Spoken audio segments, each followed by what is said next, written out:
আইন প্রয়োগকারী সংস্থার ক্ষমতা আর একজন সাধারণ নাগরিকের অধিকার, এই দুটোর মধ্যে ব্যালেন্স রাখা, এটাই কিন্তু দেশের আইনের মূল ভিত্তি। আচ্ছা, কিন্তু যখন কাউকে অ্যারেস্ট করা হয় বা সার্চ করা হয়, তখন এই ব্যালেন্সটা ঠিক কিভাবে কাজ করে?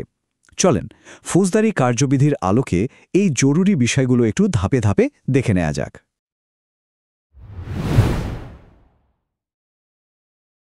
আজকে আমরা মূলত 4টা বিষয় নিয়ে কথা বলবো। প্রথমে দেখব গ্রেফতারটা ঠিক কিভাবে করা হয়, এরপর কোনো প্রাইভেট জায়গায় ঢোকার নিয়মকানুন কি, তারপর থাকবে গ্রেফতারের পর বডি সার্চের ব্যাপারটা, আর সবশেষে নারীদের তল্লাশির জন্য যে বিশেষ নিয়ম আছে সেটাও জানব। আচ্ছা, তাহলে শুরু করা যাক। আমাদের আলোচনার প্রথম পাঠ হল গ্রেফতারের পদ্ধতি, আর এই বিষয়ে ফৌজদারি কার্যবিধির ৪৬ নম্বর ধারায় একদম পরিষ্কার করে বলা আছে। দেখেন, ৪৬ ধারা অনুযায়ী অ্যারেস্ট করার প্রসেসের 3টা ধাপ আছে। প্রথমটা খুব সহজ, যদি কোনো ব্যক্তি কথা বা কাজের সারেন্ডার করে, মানে আত্মসমর্পণ করে, তাহলেই গ্রেফতার হয়ে গেল। কিন্তু যদি তা না করে, তখন আইন বলছে অফিসারকে তার শরীর স্পর্শ করতে হবে বা তাকে আটকাতে হবে। আর যদি ব্যক্তিটি বাধা দেয় বা পালানোর চেষ্টা করে, শুধুমাত্র তখনই তাকে থামানোর জন্য যতটুকু দরকার ততটুকু ফোর্স ব্যবহার করা যাবে। মানে ব্যাপারটা হলো, আইন এখানে সবসময় চায় যতটা সম্ভব কম বল প্রয়োগ করতে। তবে এই বল প্রয়োগের কিন্তু একটা পরিষ্কার লিমিট আছে। ৪৬ ধারা ৩ নম্বর উপধারায় একদম ক্লিয়ার করে বলা আছে, গ্রেফতারের জন্য ফোর্স ব্যবহার করা গেলেও এমন কারো মৃত্যু ঘটানো যাবে না যার বিরুদ্ধে মৃত্যুদণ্ড বা যাবজ্জীবন কারাদণ্ডের মতো সিরিয়াস কোনো অভিযোগ নেই। ক্ষমতার অপব্যবহার যাতে না হয়, সেজন্য এটা কিন্তু খুবই জরুরি একটা নিয়ম।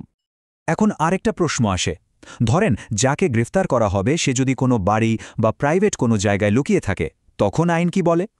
ঠিক এই সিচুয়েশনটাই ব্যাখ্যা করা হয়েছে ৪৭ থেকে ৪৯ ধারায়।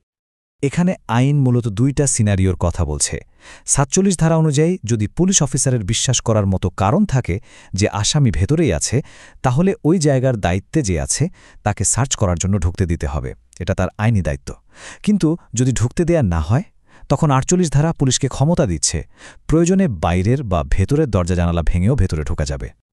তবে এইভাবে জোর করে ঢোকার ক্ষেত্রে কিন্তু একটা খুব সেন্সিটিভ বিষয় আছে, বিশেষ করে নারীদের প্রাইভেসি রক্ষার জন্য।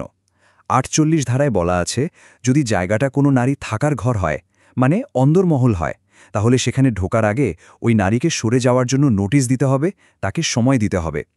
তার ব্যক্তিগত গোপনীয়তাকে সম্মান করাটা আইনের চোখে খুবই গুরুত্বপূর্ণ। আর ৪৯ ধারায় একটা বেশ ইন্টারেস্টিং কিন্তু কাজের পরিস্থিতির কথা বলা আছে। ধরুন কোনো অফিসার আইন মেনেই একটা বাড়িতে ঢুকলেন, কিন্তু এরপর ভেতর থেকে আটকা পড়লেন। তখন তিনি নিজের মুক্তির জন্য দরজা বা জানালা ভাঙার আইনগত অধিকার রাখে। আচ্ছা, গ্রেফতার তো হলো, এর পরের স্টেপ কি? দেহ তল্লাশি। এই পর্যায়ে আইন কি ধরনের নিয়ম ঠিক করে দিয়েছে? চলেন ধারা ৫০ আর ৫১ কি বলছে সেটা একটু দেখি। ৫০ নম্বর ধারায় একটা খুব বেসিক মানবাধিকারের নীতির কথা বলা আছে, আর সেটা হলো সংযম। আইন এখানে একদম পরিষ্কার করে বলছে, যাকে গ্রেফতার করা হয়েছে তার পালানো ঠেকাতে যতটুকু নিয়ন্ত্রণ দরকার ঠিক ততটুকুই করা যাবে, এর এক বিন্দুও বেশি নয়।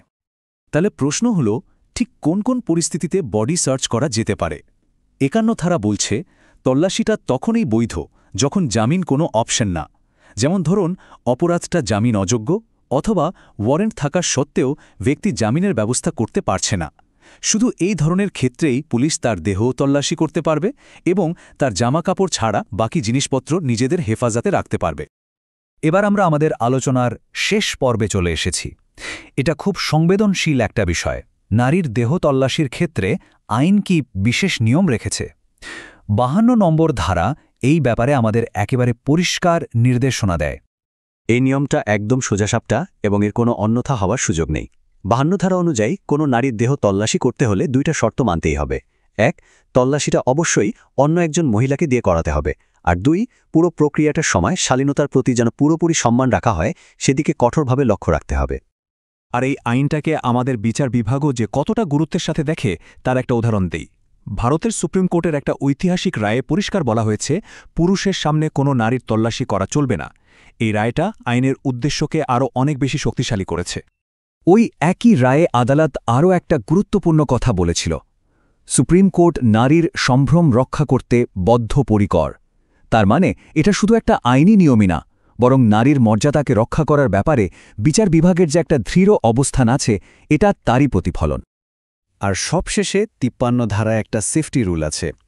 তল্লাশির সময় যদি গ্রেফতার হওয়া ব্যক্তির কাছে কোনো ধরনের আক্রমণাত্মক অস্ত্র পাওয়া যায়, তাহলে অফিসার সেটা জব্দ করতে পারবেন এবং নিয়ম অনুসারে সঠিক জায়গায় মানে কোর্ট বা সংশ্লিষ্ট অফিসারের কাছে জমা দেবেন।